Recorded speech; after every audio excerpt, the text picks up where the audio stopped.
Shoot. Merry meet and welcome to the Festival Fun Show. We're here with Maura Finkel and Meg Raffoon from the Magical Education Council, who presents ConVocation every February in Ypsilanti, Ann Arbor area of Michigan. Welcome. Thank you. Hello. Hello. A bit of festival fun. Yeah, I like it.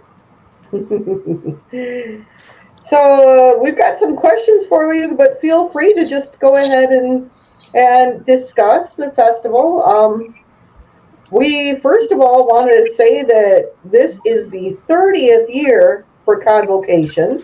It's 30 years. Of the longest running. That's amazing. It is. It's one of the longest running metaphysical, witchcraft, spirituality, pagan festivals, especially as a conference in the whole country. So that's pretty amazing. So please tell us about ConVocation. Do you want to take this one, Madam President, or shall I? I mean, I attended ConVocation for the first time close to 20 years ago, and it was absolutely amazing walking into a bubble of safe excitement, learning, opportunity, networking, every single thing. It was just walking into another world. And to be, so many decades later, to start being part of that creates the magic for other people and brings people together has been an absolute delight. It's the place where, you shop, you go to rituals, you go to workshops, you learn how much you don't know. So I would come out every year after 4 days, kind of ignited, excited to learn more, kind of knowing where my focus will be for the upcoming year, holding the energy and making lifelong friends. My best friends were, my cat's agreeing with me. My best friends, I met through ConVocation.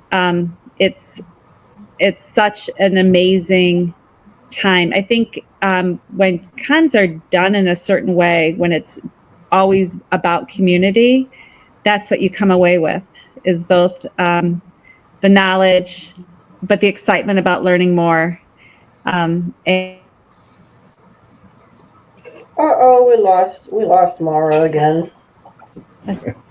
I can jump in and help out a little on what con is. So yeah, it's 4 days. It's rituals, classes. Like Mara said, there's a vendors area. There's an art room. There's all kinds of things that we do. Tons of rituals. There's a dance masquerade ball this year. The theme is characters who inspire your magical journey. So any character from any medium that inspires your journey, but you're not required to dress in any theme.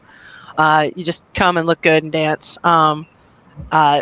My side of it's funny. I came in the exact opposite way. I came in as head of a department because I run other festivals, and I got asked by a longstanding member of the community, Cindy Wiggins, to come in and help out. And I've been asked for years to present because I do some academic work on the side, which is one of the reasons I'm here, is to talk about our theme, because I can speak about it, academically. But I came in operations and guardians and registration and all the back end of house, and was so impressed at what a huge staff they have and what it takes to do this, and how well cared for the staff is, and how well integrated they all are with one another. So not only the con goers, but the people in the back are just really, it's from every person involved, every person at the hotel.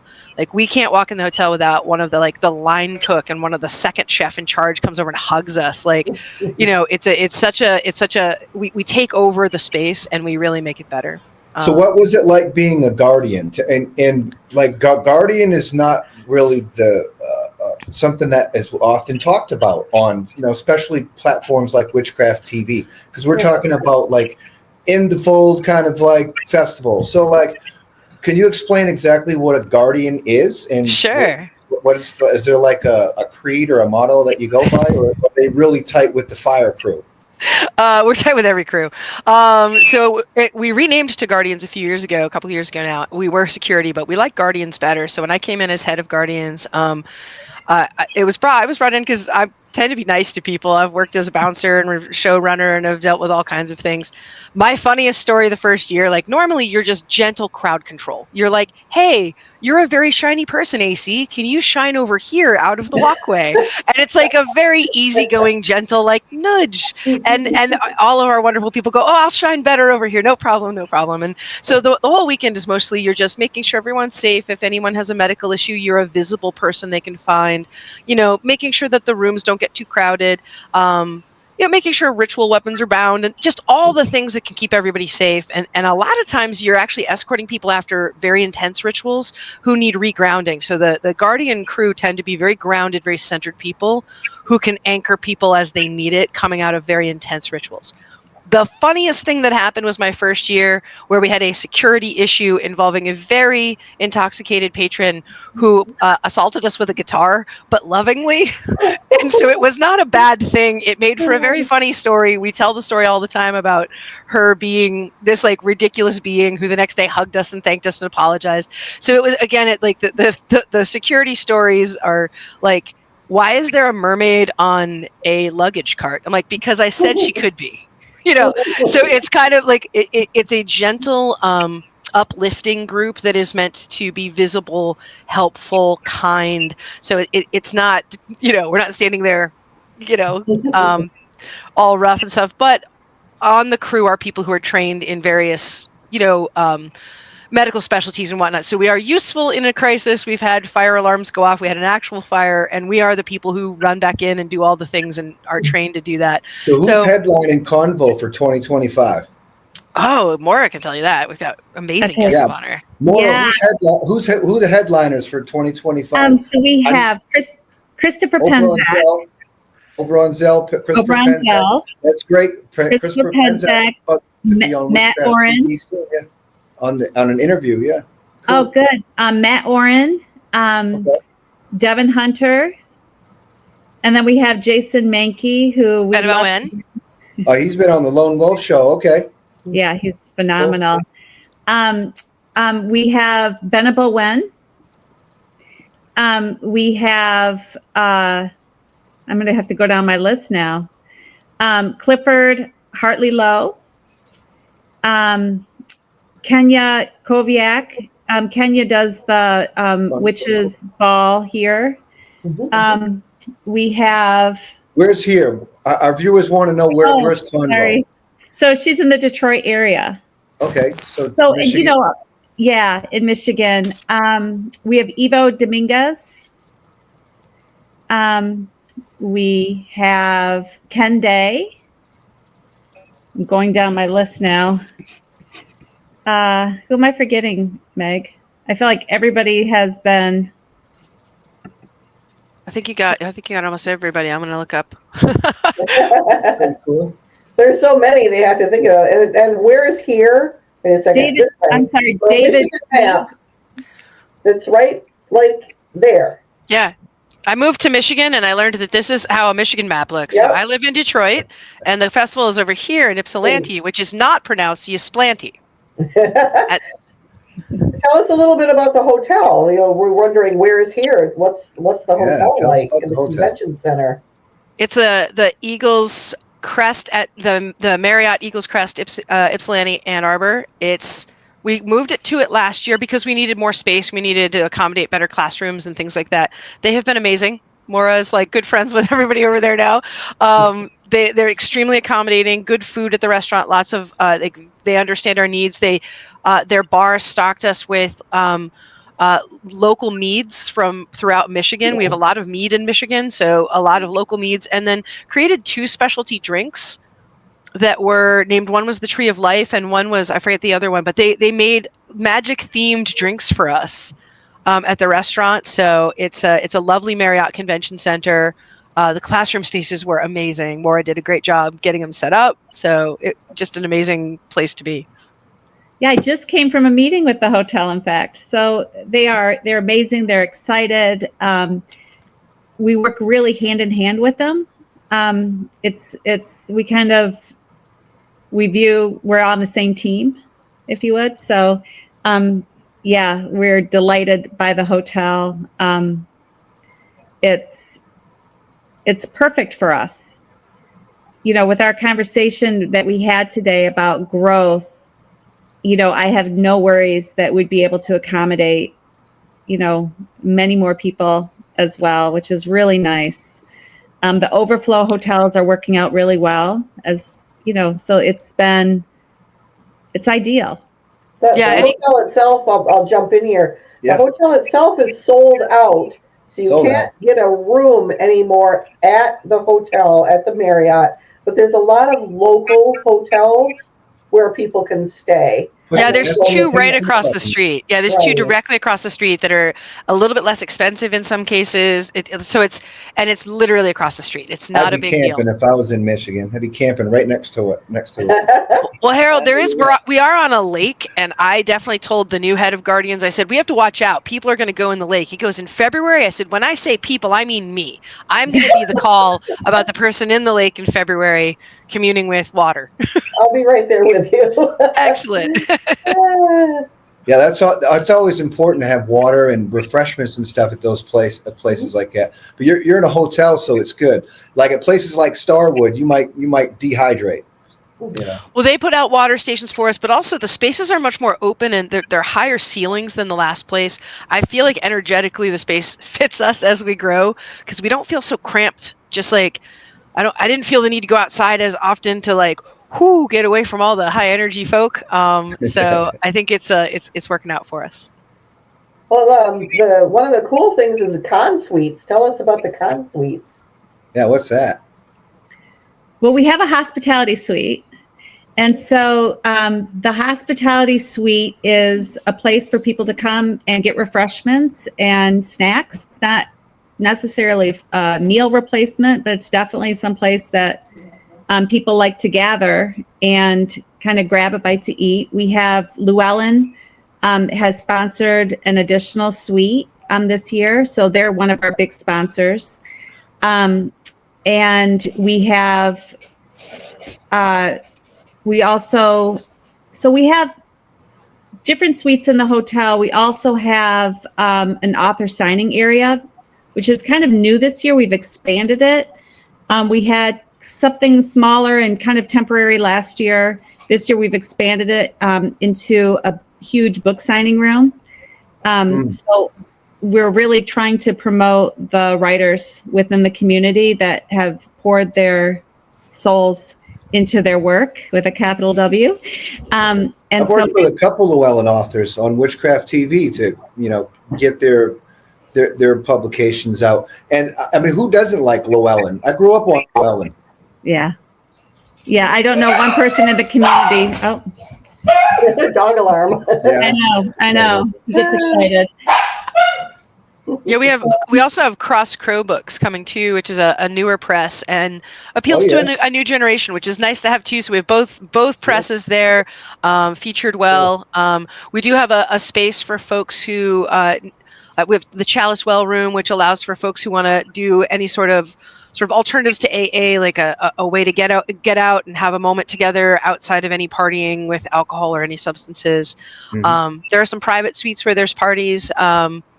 And then, I don't know, the rest of it is like open drumming and, there's the ball. Oh, we have the Serenity Suite That's right. Yeah. So it's a way to kind of get away from the. So how many floors does that Marriott have? 5? Oh, no, it's like 8. Oh, it's 8? Yeah, 8 floors. Okay, how many floors is Convo? All of them. We have the whole All hotel. of them. So that means nobody. That's great. That's great news. Yeah, two things we really wanted to make sure we did was book the whole hotel. So we've had years where we had hockey dads and all kinds of things. We've had all kinds of, fun crossovers between other communities, but it's just us. And then the other big thing we care about is that hospitality suite. A lot of hotels won't let you do that anymore. There's a major thing our community cares about is being able to feed our people throughout the day. So is that like VIP room? No, it's open to the whole public. And a lot of folks, our community was so adamant about it that they asked, like, hey, if you're having trouble funding it, can you put a donate button for it when we buy our tickets? And a good, 40 some odd % of the people who bought tickets have donated to the room. And a lot of them even write in, I don't even use the room, but here's $5 to make sure someone who needs it uses it. So it's open completely. Party. Awesome. It is stone soup, Stone exactly. soup party. Big room full of stone soup. I love it. Yep, but it's more like eggs and some cheese and grapes, pita bread and hummus. Yep. But we have a nursing mother's room, or child changing room. We have a separate area for children, so their room has both a classroom and also a ritual space, and so there can be movement rituals, for children from 5 to 12 years old. So we're really excited about having that separate program so that people can feel safe with their kids and come to this event and kind of have something for everybody.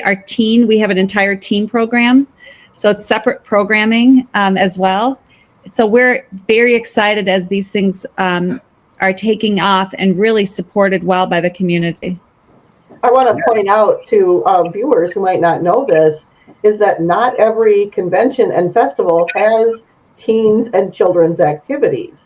Sometimes the kids go to an event and they're just bored, but ConVocation has special classes geared toward kids and teens, and they also have a room where they can just hang out.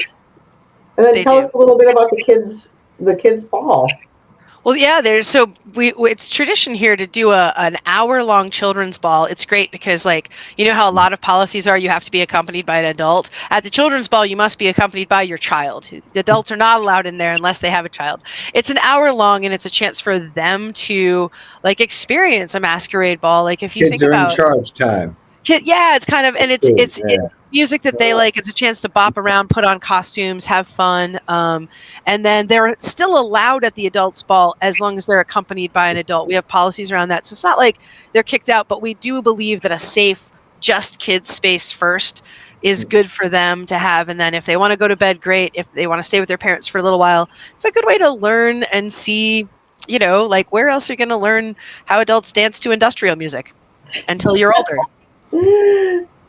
Tell us some more about some of the other activities that are going on. I mean, there's a lot of workshops and rituals, but what else is happening at Convo? Well, just so folks who've never been, one of the cool things about it is we start with an opening ritual and we end with a closing ritual. And it's always centered around the theme of the con. And it bookends it. So we open the ritual at the beginning. We do not close that. Like, people are often like, wait, you guys didn't close it. We're like, no, because we close it Sunday. The whole thing is a ritual. So the very first thing you can do is come to opening ritual. And then you can go to my first time at con class if you've never been, where people explain things. And at opening, we will explain, certain policies and procedures so people feel welcome. We'll go over the theme, which is Malkuth, and I can get into that in a second. But then from there, it's just you're off to the races. You've got you've got different kinds of classrooms. You've got panel discussions where multiple people will be talking, lecture style, which I do. Former professor, can't help myself. And then you've got like workshops, make and takes. You've got drum circles and then rituals. And it used to be that we were real strict about when each thing was, but Maura found a way in the new space with our programming team to filter throughout. So you have rituals throughout. So it isn't just there's only rituals at these 2 hours and you've got to pick between all of them. Now you've got them spread throughout because we've got more accommodating space for it. You also have plenty of free time. There's a break for dinner hour so people can stop. And then there's and you can go to the restaurant, or we'll have a grab and go counter with a little bit less expensive a la carte options for folks who don't want to sit down and eat. Drumming happens, crafting happens, and a lot of shopping. And so who's opening the circle? Who is opening the circle for the writ? So and who's closing? Is it the same? Is it a particular like clergy tradition? I mean, who's doing it? No, we're very open and inclusive of all, but it'll be the three con-chairs, Maura, myself, and Aquil Dennison. Jason Mankey will be helping us with it, and we're asking. Yeah, we're asking for some help from one of our longstanding members of the community who helped bring a lot of us together as well. So I'm not going to announce because I don't know if she hasn't said yes yet, but we haven't offered. So it'll be, but for each of us, it's different traditions, and we try to be inclusive of all, so no one feels left out. You got Oberon Zell there, right? Right. Well, he helped us a couple of years ago. Last year we had a bunch of our presenters do it. We had Matt Oren and Devin helped. So every year it's a little different, and the reason for that is the con chairs are different every year. The theme is different every year. We want to give different approaches to this, and not just it's a Gardnerian or it's a Druidic or it's a Hecate. It's, so you don't want, we want everybody's traditions to feel welcome there, and it's a lot of fun. Maura, you've got a little more of the skinny on the actual ritual, but so, and the people who close actually would be the entire board. So because in 2026 we're going back to an all board con, and so usually the con chairs for the following year close the ritual at the end. There's also a panel discussion. The Covenant of the Goddess is celebrating their 50th year. Ooh. Okay. So, yes, I like them. I like Andrea Joy. yeah, we're very excited about that. Enethys Book is another one of our headliners, and they're doing along with Evo, are doing a ritual, the Queer Rite of Personal Sovereignty and Blessing ritual that's happening on Saturday. So these are some things I'm really looking forward to,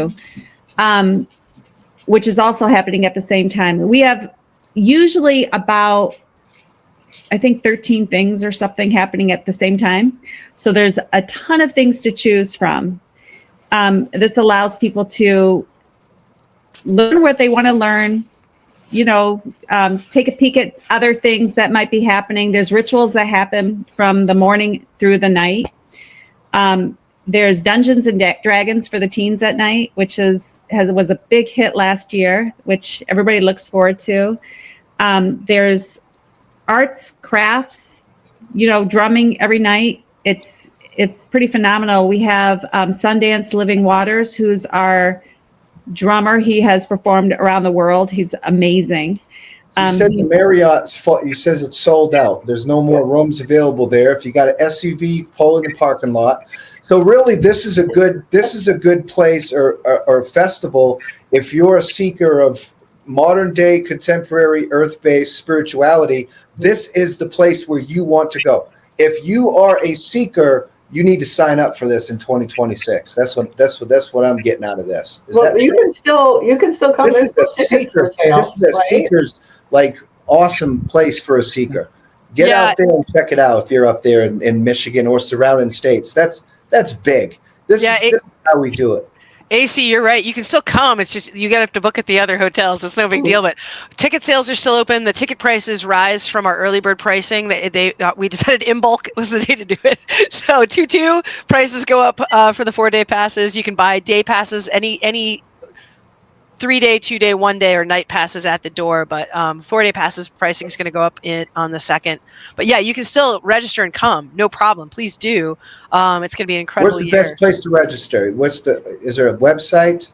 ConVocation.org, and then scroll down and see how to register and follow the directions. And if you run into trouble, email the registration team. It's registration@convocation.org. There's information on there. If you hit up Facebook, I'm actually the one who'll answer you on our page. So yeah, a lot of folks, it's pretty easy to register. Very cool. And you can pay at the door if you want, but we highly encourage folks to just pre-register, get their stuff, and then they can pop on in.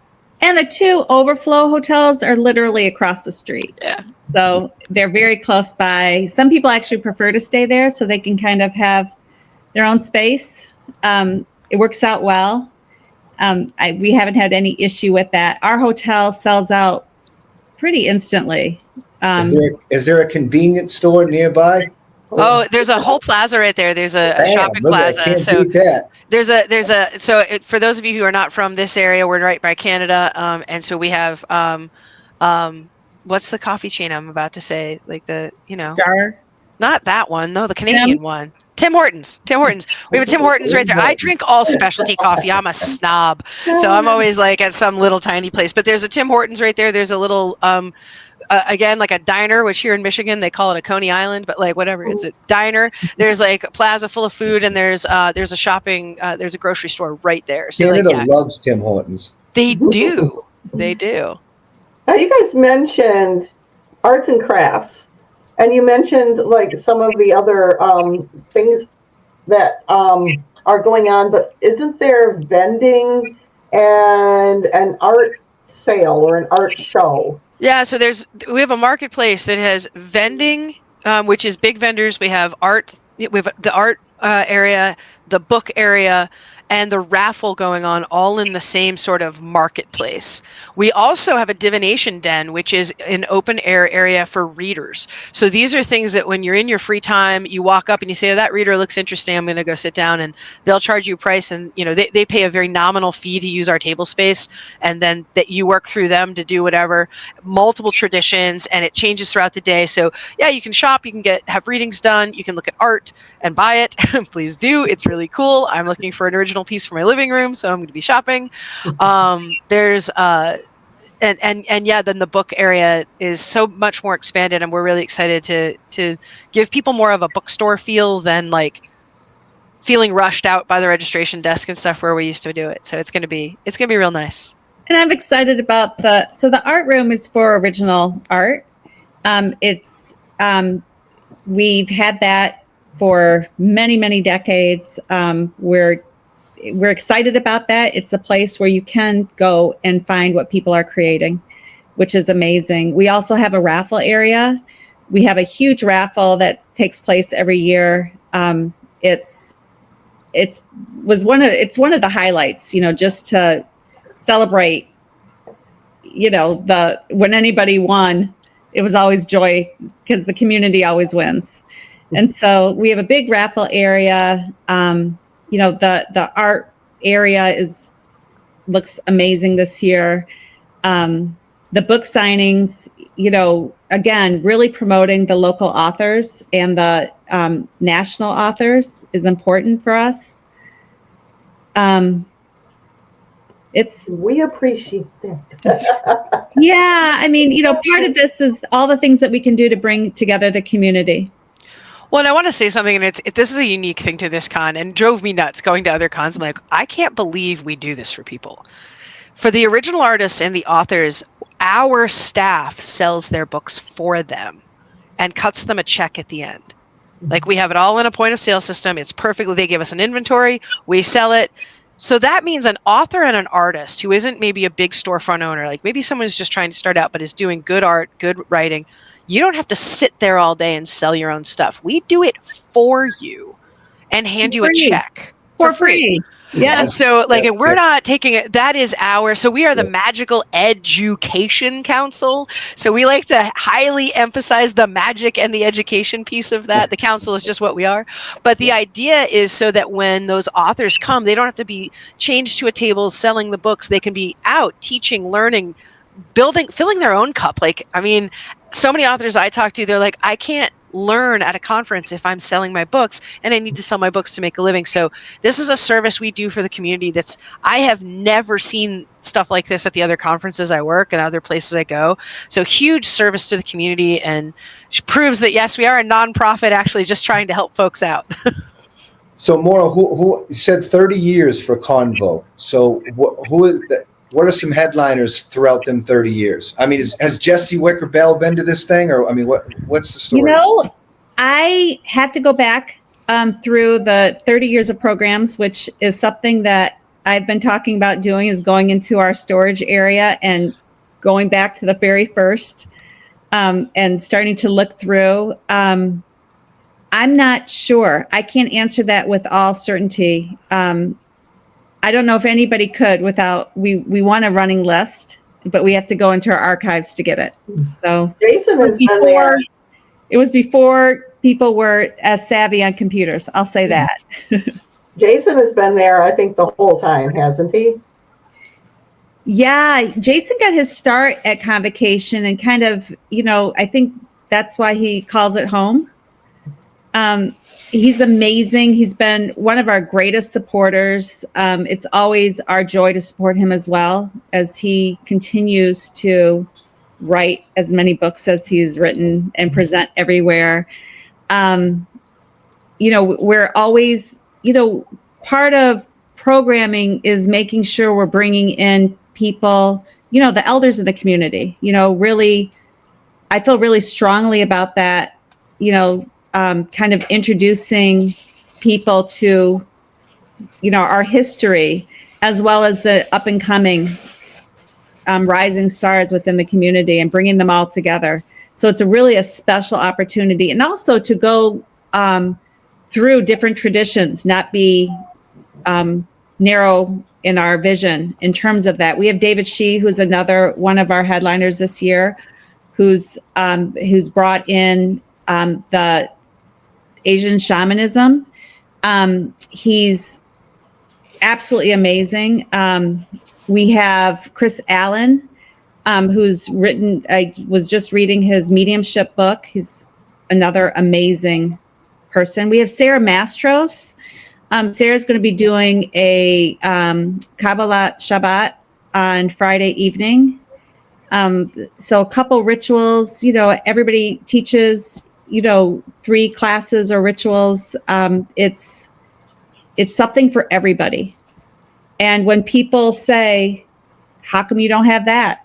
We make sure to get on it and have that offered the following year. So we keep growing, expanding. And with that, I think we're getting better with that as well. But two things.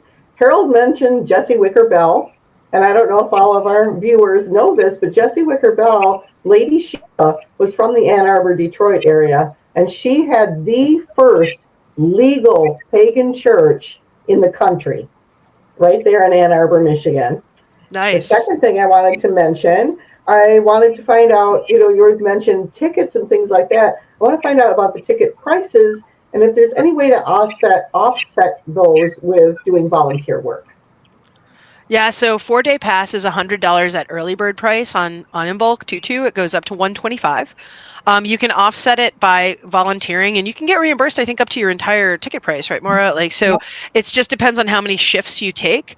I promise we don't work you to death. Although my job, when I tried to submit my volunteering hours as something good I do, was like, this is illegal. You can't work that many hours. So I was like, oh, I'm in charge. I have to work that many hours. So I'm not really in charge. We're all in charge, but but yeah, you can put in volunteer hours and get reimbursed all the way back up. You do have to pre-buy. You have to buy the ticket, and then we reimburse you. But then 1-day passes and such, they go down depending on the amount of time that you're going. I think the best deal is to spend the $100 and get the early bird pricing and get the 4-day pass, because you're going to want to stay there the whole time. For registering at the door, you can pay $125 for the 4-day, $115 for 3-day, $105 for 2-day, $60 for 1-day. And if you just want to come to the ball or drumming at night, it's just $25 for adults. So and youth at the door, it's the same as $75 for 4, $65 for 3, $55 for 2, and $45 for 1, and $45 for I know it's supposed to still be $20 for night. So I think the best deal is to pre-register for 4 days, because you're going to want to go to all of it anyway. I'm actually really proud of that. I'm proud that we can offer such a huge event and so many different things for such a good price. It's kind of rare these days to find that. If we broke down how much you'd actually be paying for classes, it would be like $3 or something. Yeah, it's ridiculously inexpensive. So y'all having a fire too? Okay, that's a bad question. There's fire pits outside. Maura is no longer allowed to call fire in opening ceremony, because that was the year we had a fire in the hotel. And last year we had a fire alarm malfunction. I joke that the reason that we had a fire alarm malfunction is because the hotel isn't used to energy workers yet. So, but no, there are fire pits outside, but we can't, it is a very nice, very posh hotel. We can't just put a fire up. But there are fire pits out by the lake. So again, you have this beautiful lake where opening and closing are in a glass encased area. I went to Jason Mankey's amazing pan ritual there last year, and it was, so there's torches around, and there's a lake right there, and you walk past the fire pits. So it's got a lot of for being a corporate hotel space, it doesn't feel like it, given the way we use it and the things that it has about it that give us a little space to do that, What are some of the other events that you guys put on besides ConVocation? We do two other big events. We do the picnic, which is just a free event. It is a big potluck picnic. We provide a lot of the food, but it's a bring a dish to pass kind of a thing. There's usually a class and a ritual. We bring in a different group every year to represent. Sometimes members of the community do performances there as well. There's children's games. I know my son ran around chasing people with boffers for a year.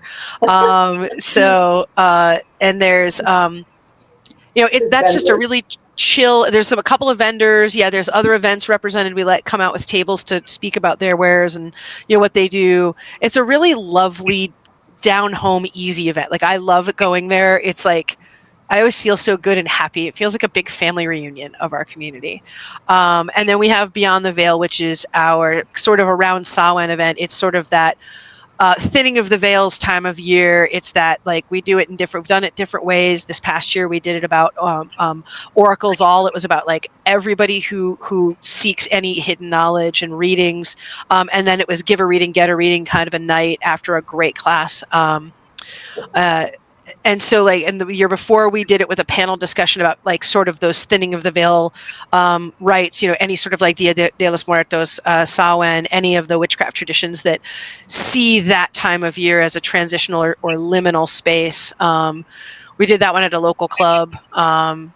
That's a goth club, so it's sort of makes a logical place. And the owner like made us amazing food for that, and like made us homemade vegan tacos and quesadillas and stuff. And that's the best vegan chorizo I've ever had, and I'm not vegan.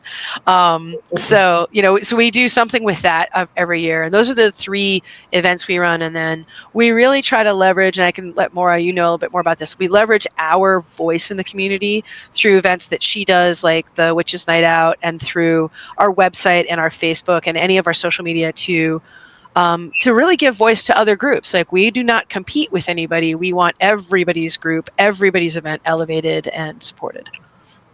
Okay, now this is the part that everybody dreads. This is the surprise question, dun dun dun. Where I try to catch you out a little bit, but it's nothing terrible. And the surprise question for you guys is, how have you made ConVocation accessible to all pagans and witches and magic users, meaning differently abled, different ages, other accommodations? I really appreciate that question. I think because it's ever changing. And so a few years ago, we realized that in all of our spaces, we needed chairs. And so that, because not everybody can stand for extended periods of time, we listened to our community. Part of this is really listening to the needs and watching people. As we have, our Serenity Room came out of the need for that. We have the Serenity Room, just so folks know, it's a place for folks who get overstimulated. So it's a quiet space where there's provided some extra support, and it's meant to go in there, like, because sometimes the hospitality suite, where again, folks, we are very careful about dietary needs there and things like that, but it can be very loud because it is not it's a social space. So we created a less noisy social space where people can go, especially if they don't have a hotel room, or even if they do, but they don't want to have to separate entirely. So sorry, I just want people to know what is the Serenity space. So that's important for folks who have, neurodivergent needs, where they need to get away from the noise. My neurodivergent need is to dive right into the noise. So I'm in the drum circle. But continue. I just want folks to know what that was. Even our website, I was just thinking, we have somebody that reviews our website to make sure it's accessible, for readers and for other types of issues. Having the separate children's program definitely is along that line. The nursing mothers room, which we want to make sure, even if it's not used, we want to make sure it's available. I'm trying to think of other. Well, I'll say something else too, like, because I'm always the one yelling about this on the board.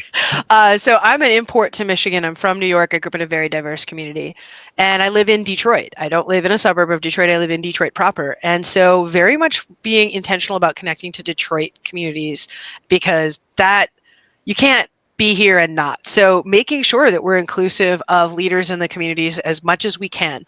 Now, that has not always been felt. And there are folks like AC, I love this question because I'm not afraid to talk about, like, there is a sense that this is a more white conference, and we are trying very hard to make it isn't good enough to say it's not or to welcome people. You have to show up. You've got to make it that way. And we've tried to do that with our guests of honor, making sure they come from, like, Harold, you asked what traditions are being represented. Our guests of honor are coming from Korean traditions and, Gardnerian traditions. And, and we had a speaker who had to drop out this year, but she is a major author in, like, the Voodoo and Afro-Caribbean traditions. And we hope to get her next year. She had to back out for personal reasons, but we try to make sure that, like, that was Priestess Stephanie Rose Bird. We're trying to make sure that people don't just see a monolithic group. And even our board is racially, socioeconomically, gender diverse. And so we try to make sure that diversity doesn't mean just one thing. It does mean chairs in every room. It does mean redirects. We have a blind board member. So it's we try, and we don't always get it right. And so what I will say is, folks who come, if you see something we're missing, we have a diversity committee run by Aquil Dennison, who's on our board and one of the con-chairs. And any one of us on the board is extremely open to hearing about what we can and should do better. We try and we have improved, but it is never done. And we are happy to try to do more. And we're not scared of failing. No, we're going to screw it up. Guaranteed, but we'll still work on it. We're going to never give up. Well, on that note, tell us a little bit about the feedback form. You want to do this since you're at a program and you get to read it? So yeah, we do have a feedback form for both the hotel and each individual class. We are, it's always interesting because we always have a conversation about moving it, much more online. It's much easier for people to type it in than it is for people to write things down. But we offer both ways. We take that feedback really seriously. We read every single one of them. And it drives us to do better. For me, we welcome the comments. I think, whether there are, compliments or complaints, we welcome them all because this is a journey and we're going to continue to grow. We're going to continue to change, and we're not scared to do that. We're embracing that as the world changes as well. Well, is there anything else you'd like to tell us about the MEC or about ConVocation or any of your other events, fundraisers? I'd love to tell you about the theme of it. So that's something that's also cool about this, is that every year there's a theme of ConVocation, and they did a very long journey up the major arcana of the tarot. So every year they studied a different, card of the major arcana. So they went from crown to crown in the Jewish tradition, which is not just Jewish, but the tradition of Kabbalah and the tree of life. So from crown to Ketera, which is crown there. And we worked all the way down to Malkuth, which is the lowest circle in that sort of Jewish tree of life, it's called. Or I will make it my life's mission to get everyone to pronounce this correctly. All of those different pieces of that tree of life, it's supposed to be a knowable map of the divine, and each one is a sephira, and together they are the sephirot, not the Sephiroth. The Sephiroth is a very sexy character from a Final Fantasy game, but in Hebrew it'd be the sephirot, and we are with the sephirot of Malkuth, and Malkuth is unique because Malkuth does not emanate from the divine. Malkuth emanates from us to the divine. So it is about what we bring to the divine. So on that note, for our opening ceremony, there's usually a gift given from the con-chairs, some little takeaway, something to tie you to the event. And sometimes it's a trinket, and sometimes it's like one year for Gevura, which was the knowable aspect of God's wrath or the divine wrath, they had like ash bottles that were really cool. So for this one, and Malkuth is very tied to earth. So we are bringing stones. I myself will be facing the frosty winds of Lake Huron in the coming weekend to go bring about 1,000 stones. But we're asking anybody who wants to bring a stone, if Malkuth is what do we bring, you can bring a rock and take a rock, or bring 5 rocks and take a rock. But like the idea is to take away something that's very fundamental for many of us. Maybe we found our magical journey by finding beauty in a piece of quartz or a piece of limestone, or, something we found in nature maybe called to us. And so we're trying to get back to that very primal, very root-based beginning. If you want to know about Malkuth and alchemy, come to my class, because that's what I teach. It sounds like Kabbalistic magic. It is Kabbalistic magic, but it's, but it gets translated into other things. So we've never kept to just a Kabbalistic thing. Okay, we've got about 10 minutes-ish left. And I wanted to ask you about some of the classes that are going to be presented. And I don't expect you to memorize them all, but if you have a schedule handy, just talk about a few of the classes that people are going to be facilitating. I have been working, so for each con, we work for 18 months. I have been working on this nonstop, since I want to say September, just on the actual program for this con. And I am known to have called many people saying, I'm so excited about this. I'm so excited about that. And they're all conflicts. Because, what I told everybody is if you can, most people will find 4 things they want to attend every hour. So I want to say that. There's some things I'm really excited about, though. I think I'm kind of a ritual junkie, so I tend to look at the rituals first. Lady Jesmond's coming in, and she's doing some amazing, she's an amazing ritualist. I think that's going to be, I'm looking through all of these classes like, oh my gosh, where would I even start? I think Sarah Mastros, of course, Jason Mankey's doing his rituals. I want to say maybe the most fun rituals I've ever attended. They're just, it doesn't matter where you are. If you ever see a Jason Mankey ritual, go, because you will have fun. You will laugh. You will come out of there with joy in your heart. He's a phenomenal and fun ritualist. Christopher Penzak's doing a ritual. There's so many classes that I haven't looked at what I'm actually going to be attending. I will admit that, because I think Meg was like, well, you just list them 1, 2, like how many you want to go to every hour. And I'm thinking, I have them all checked off. So I know. I know like a few of them that I'm excited about. There's some on, being that I do very intellectual magic. So anything that's on astrology, alchemy, but I also am really excited about some of the ones that Sarah Odinson is doing on like trolls and things like that. Like a lot of stuff on gathering and like herbalism that really that have always fascinated me. I don't usually get to go to classes, so this year's my first year to get to attend, and so I'm excited to go to those. And I know that I'm going to go to at least one Christopher Penzak class or ritual. And then there's also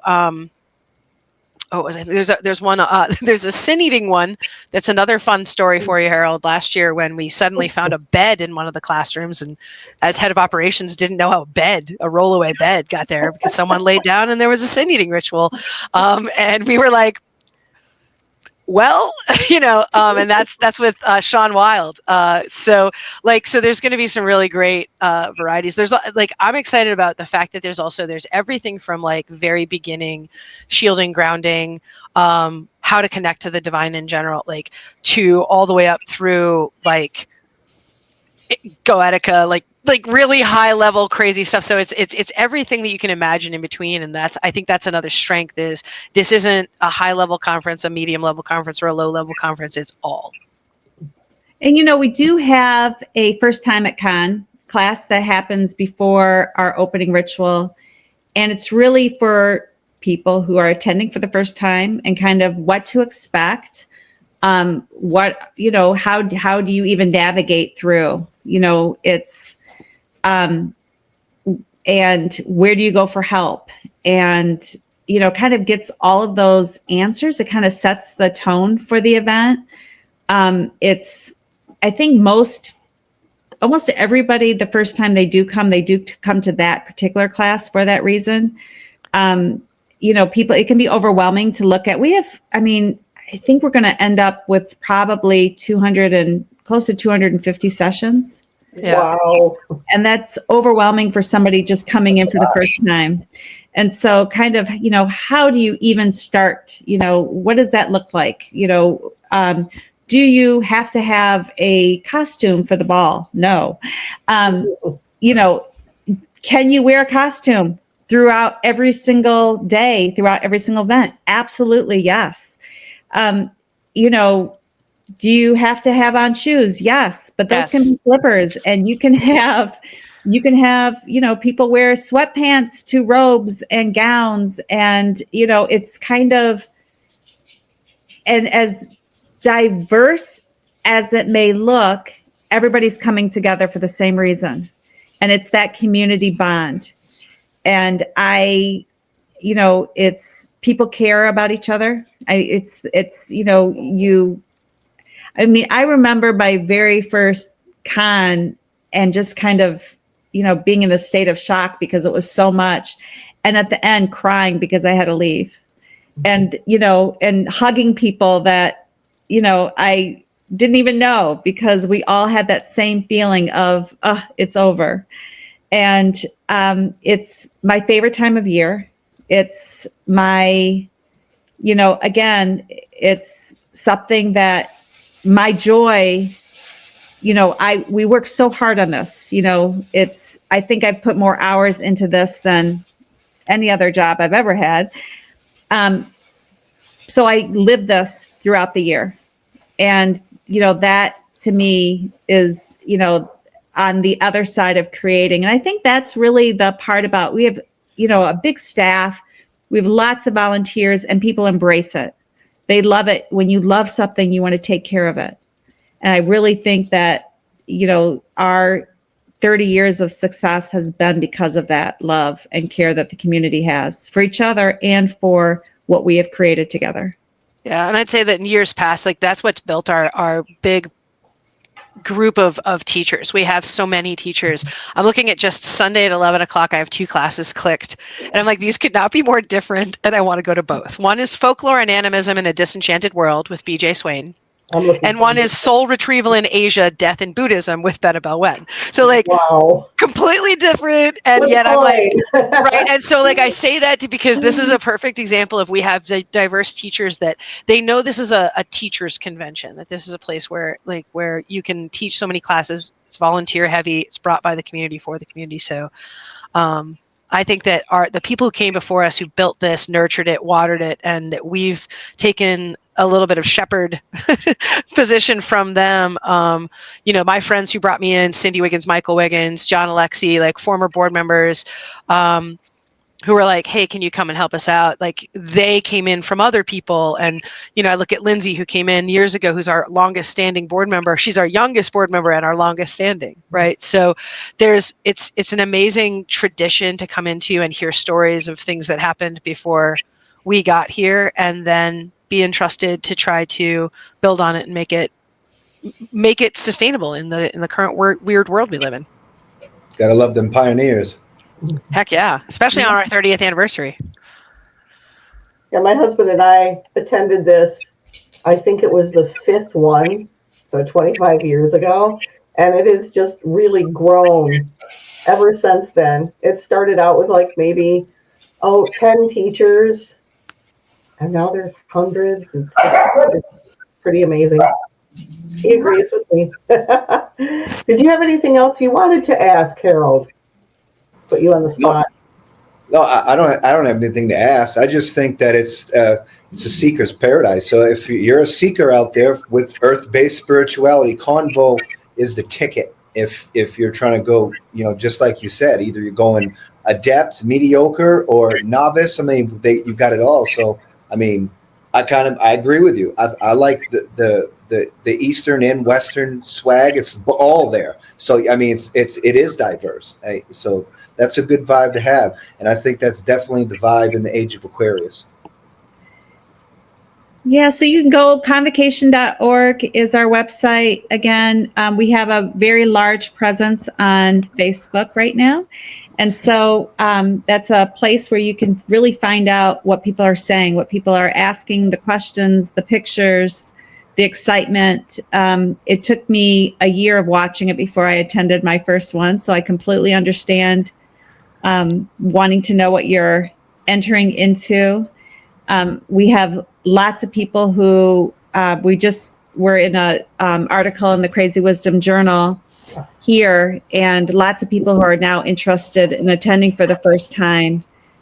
There it is. Yeah.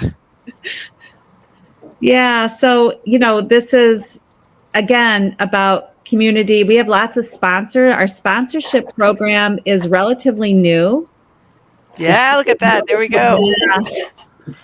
Yeah. So we have lots of people sponsoring. Yep, there's me. Lots of people sponsoring. Lots of people want to support this and watch it. They want to make sure that it is making it as great as it could possibly be. And again, that's a journey. It's, we'll continue to grow and make improvements and never remain stagnant, because our community will never be stagnant. On that, I will say this, AC, you brought up that there were like maybe 10 people like presenting at the first one. We've got a couple hundred now. We have about we usually get somewhere between 800 and 1,200 people to this convention, depending on weather. We are located in Michigan, and I don't know if y'all know this, but it's cold here. And it's wintertime in February. And so sometimes weather permitting, we lose some folks. And there have been some lean years due to economy or world pandemics. So, we can go down as low as 800 at this point, but we really shoot towards that 1,000 to 1,200 people. So yeah, come to the other hotel, come stay. Harold, they probably won't get you in trouble for taking you said, bring your SUV and camp out. But there are campsites up here. There are other places to stay, but it is a large convention. You will meet this isn't come and see 60 people. This is come and see 1,000 people. So I heard this rumor that we were going to dress up a young man as a stag and chase him. You guys know anything about that? I cannot confirm nor deny any rumors. That's my grandson, and that's one of the children's ceremonies that we're going to do from my tradition. So that's going to be a lot of fun. Shad's really looking forward to it. So, and I'm also doing a couple children's ones, and then Magic 101 for the teens, so they can learn what to do. That was by special request from the teens, my grandson's age on up. So they really wanted to know, because they'd go and stand in a circle and be like, now what do I do? Now what? So they're going to have the very basic magic I'm teaching. And there's also some other teen activities. I saw that they were doing teen divination and, of course, Dungeons and Dragons and the teen dance. So that's going to be, this is something that not all festivals do. A lot of gatherings, my children and grandchildren sat around really bored and didn't have anything to do. So this is exciting that there's stuff for the kids and the teens. There's lots of art classes as well. Sorry, there's Johnny Chaos is going to be doing some art classes, which he's very excited about. I'm very excited about. And there's wand making classes for teens as well, being taught by Marla and Bill Campbell. So these are some of the things that, adults can also attend, by the way.